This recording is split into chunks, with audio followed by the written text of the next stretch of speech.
చిత్తూరు జిల్లాలో ప్రధాన ఆలయాల్లో ఒకటి శ్రీకాళహస్తి దేవస్థానం. అయితే ఈ ఆలయ పాలక మండలి చైర్మన్ పదవి అనూహ్యంగా జనసేన పార్టీలో సామాన్యుడు కొట్టే సాయి ప్రసాద్కు దక్కింది. శ్రీకాళహస్తి పట్టణం భాస్కర్పేటకు చెందిన ఆయనకు ఫ్యాన్సీ షాపులు మినహా ఇతర వ్యాపారాలు లేవు. అతి సామాన్యుడు. నిరంతరం కార్యకర్తలకు అందుబాటులో ఉండే Sai Prasad party chief deputy CM Konidela Pawan Kalyan కు అత్యంత దగ్గర వ్యక్తిగా గుర్తింపు ఉంది.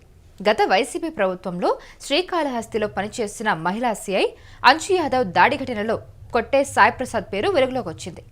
తాజాగా రాష్ట్రంలోని ప్రధాన ఆలయాలకు పాలక మండలి చైర్మన్లు నియమిస్తూ దేవాదాయ శాఖ ఆదేశాలు జారీ చేసింది. చిత్తూరు జిల్లాలో ప్రధాన శైవక్షేత్రం శ్రీకాళహస్తి ఆలయ చైర్మన్ గా కొట్టే సాయి ప్రసాద్ నియమితులయ్యారు. కాణిపాకం ఆలయ ట్రస్ట్ బోర్డు అధ్యక్షుడిగా వి సురేంద్రబాబుకు అవకాశం దక్కింది.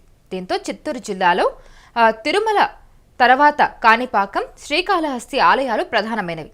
టీడీపీ కూటమి ఏర్పడిన తర్వాత 15 నెలలకు శ్రీకాళహస్తి, కాణిపాకం ఆలయాలకు పాలక మండళ్లు కూర్పు సాధ్యమైంది. అయితే ప్రధానంగా శ్రీకాళహస్తి చైర్మన్ పదవికి టీడీపీ నుంచే తీవ్ర పోటీ ఏర్పడింది. కూటమిలో భాగస్వామ్య పార్టీల్లో జనసేన తర్వాత బీజేపీకి కాస్త ఉనికి ఉంది. దీంతో 3 పార్టీల నుంచి శ్రీకాళహస్తి చైర్మన్ పదవి కోసం పోటీ పడ్డారు. వారిలో టీడీపీ మాజీ మంత్రి, ప్రస్తుత ఎమ్మెల్యే బొజ్జల సుధీర్ రెడ్డి కుటుంబానికి అత్యంత ఆప్తుడిగా మెలిగిన వారిలో మార్కెట్ కమిటీ మాజీ చైర్మన్ చెంచయ్య నాయుడు శ్రీకాళహస్తి ఆలయ చైర్మన్ పదవిపై ఆశలు పెంచుకున్నారు. ఎమ్మెల్యే సుధీర్ కూడా ఆయనకే మద్దతు తెలిపారు. వారికి తోడుగా బీజేపీ నేత, ఆలయ మాజీ చైర్మన్ కోలా ఆనంద్ తన భార్యకు పదవి దక్కించుకోవాలని ప్రయత్నాలు సాగించినట్టు వార్తలైతే వినిపించాయి. అయితే టీడీపీ కూటమిలోని 3 పార్టీల నుంచి శ్రీకాళహస్తి ఆలయ కమిటీ చైర్మన్ పదవి కోసం పోటీ పడ్డారు. రాహుకేతు పూజలకు ప్రధాన కేంద్రమైన శ్రీకాళహస్తి ఆలయానికి తిరుమల తర్వాత అంత ప్రాధాన్యత ఉంది. అయితే దేశంలోని అనేక రాష్ట్రాల నుంచి, ప్రధానంగా తమిళనాడు నుంచి ఎక్కువ మంది యాత్రికులు ముక్కంటి క్షేత్రానికి వస్తూ ఉంటారు. అయితే టీడీపీ కూటమిలోని అనేక మంది పోటీ పడిన సామాన్యుడైన కార్యకర్త కొట్టే సాయి ప్రసాద్ కు శ్రీకాళహస్తి ఆలయ చైర్మన్ పదవి దక్కింది. దీంతో అన్ని పార్టీల నేతలు ఆశ్చర్యానికి గురయ్యారు.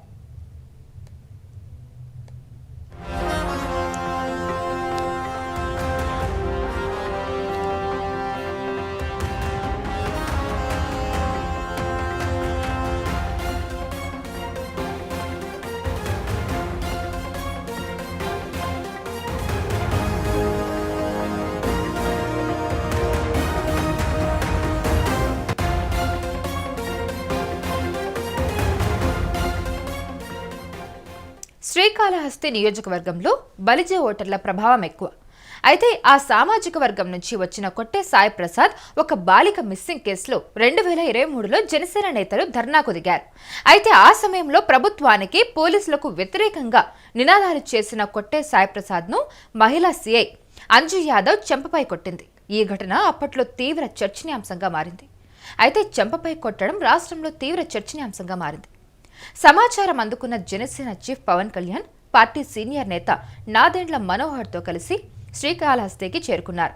అయితే పార్టీ క్యాడర్ కు ధైర్యం చెప్పడంతో పాటు సీఐపై ఫిర్యాదు చేయడానికి జనసేన చీఫ్ పవన్ కళ్యాణ్ స్వయంగా తిరుపతి ఎస్పీ కార్యాలయానికి రావడం ద్వారా జనసైనికుల్లో మరింత జోష్ పెంచింది. ఆ ఉత్సాహంతోనే గత ఎన్నికల్లో కూడా టీడీపీ ఎమ్మెల్యే బొజ్జల సుధీర్ రెడ్డి విజయం కోసం జనసైనికులను చురుగ్గా కదిలించాడనే పేరు సాయి ప్రసాద్ కు దక్కింది. ఏది ఏమైనా రాజకీయ వారసత్వం లేని వ్యక్తికి శ్రీకాళహస్తి ఆలయ చైర్మన్ పదవి దక్కడం పట్ల ప్రజల్లో విస్తృత చర్చ నడుస్తుంది. పవన్ ను నమ్ముకున్న వాళ్లు మంచి పదవులు దక్కుతాయనడానికి కొట్టే సాయి నిదర్శనమంటూ జనసైనికులు చెప్పుకుంటూ ఉన్నారు.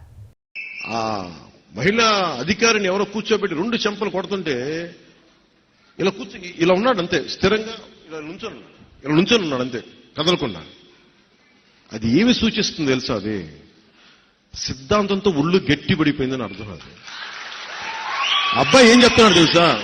నువ్వు కొట్టుకో, చంపుకో, తల తీసేసుకో, నేనైతే కదలను. ఇలాంటి వాళ్ళు 1,00,000 మంది తయారైతే ఒక్క జగ్గుబాయి ఏం చేయగలడు? మీరు ఆలోచించండి. 1,00,000 మంది, ఊరికి 10 మంది